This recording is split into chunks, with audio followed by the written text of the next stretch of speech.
សានអូនចិត្តទាំងដាក៏បានឲ្យតែកល្យានព្រមស្នេហ៍បង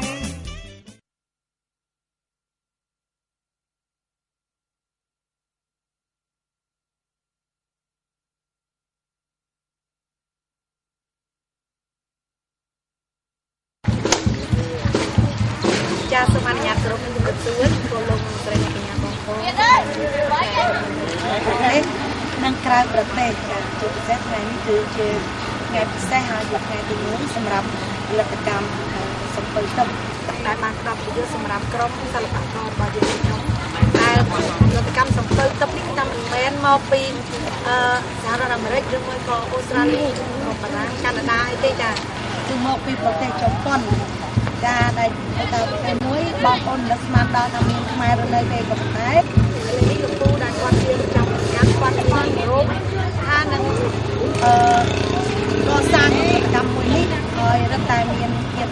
គេហៅថាឲ្យល្បីល្បាញចាជាពិសេសសម្រាប់សិល្បករយើងខ្ញុំក៏មានយល់ទៅតាមនឹងដែរអញ្ចឹងហើយគ្នាយើងបាទសូមតារាយបើតាមត្រឹមត្រូវគេដៃមួយមក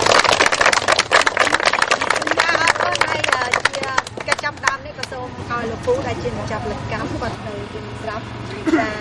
ចាសូមឲ្យលោកគ្រូមានសារបន្តិចចាបាទចាបាទសូមជម្រាបសួរបងប្អូនខ្មែរបងប្អូនខ្មែរនេះទាំងខ្លួនបាទតែបងប្អូនដែលទស្សនាលោកគ្រូទីរបស់គ្រូបាទDVD គឺបាទមុខផលិតកម្មសំពើទឹកបាទសូមថ្លែងអំណរគុណដល់ទស្សនិកជនទាំងអស់ហើយព្រមទាំងអរគុណចំពោះសិល្បករសិល្បករនេះដែលបានខំប្រឹងប្រែងសម្ដែងនៅថ្ងៃនេះខ្ញុំសូមអរគុណជាពិសេសសូមជូនពរឲ្យសិល្បករសិល្បករនេះទាំងអស់បាទមានសុខភាពល្អសម្រាប់មួយនិងបញ្ញាវិវ័យដល់គាត់ដល់បរិយាកាសនិងវិទ្យាសាស្ត្រសិល្បៈនេះការតទៅទៀតបាទហើយសូមជូនពរឲ្យសេចក្តីសុខសាន្ត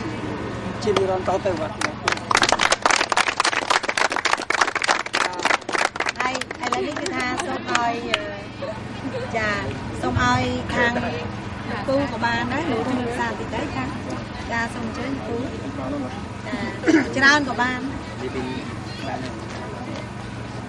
សូមគោរពបងប្អូនទាំងអស់បងប្អូនខ្មែរទាំងអស់អរគុណដែលបានជួយឧបត្ថម្ភខាងវិស័យសិល្បៈខ្មែរយើងឲ្យមានការជឿនលឿនមិនចាញ់សិល្បៈបរទេសទេហើយដែលធ្វើឲ្យខ្មែរនៅក្រៅប្រទេសមានការចាប់អារម្មណ៍ជាខ្លាំង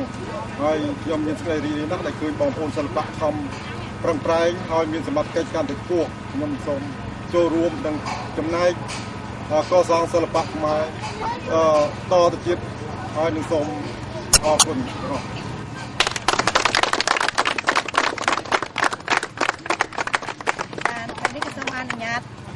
ជូនជាចម្រៀងដោយតទៅចាក្នុងផលិតកម្មសំពើទឹកនេះគឺថាពេញមួយវល់តែម្ដងសម្រាប់បងប្អូនទស្សនានឹងជាទីសម្រាប់ចាសូមអរគុណ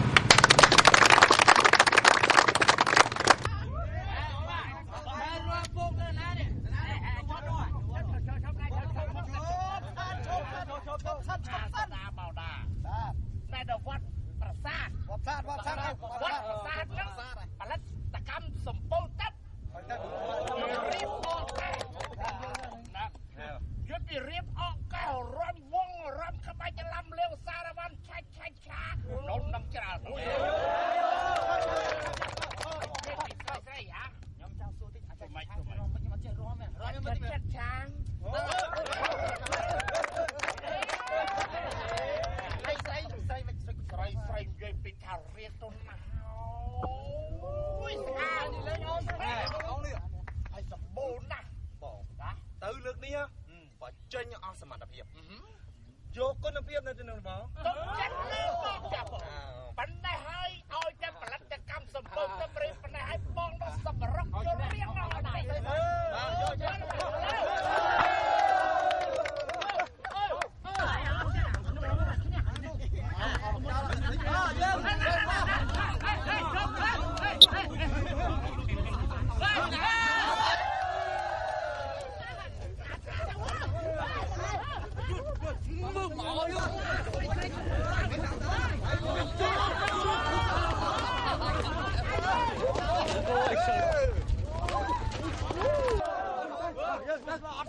តឡើងថ្នោតវិញតឡើងថ្នោតវិញ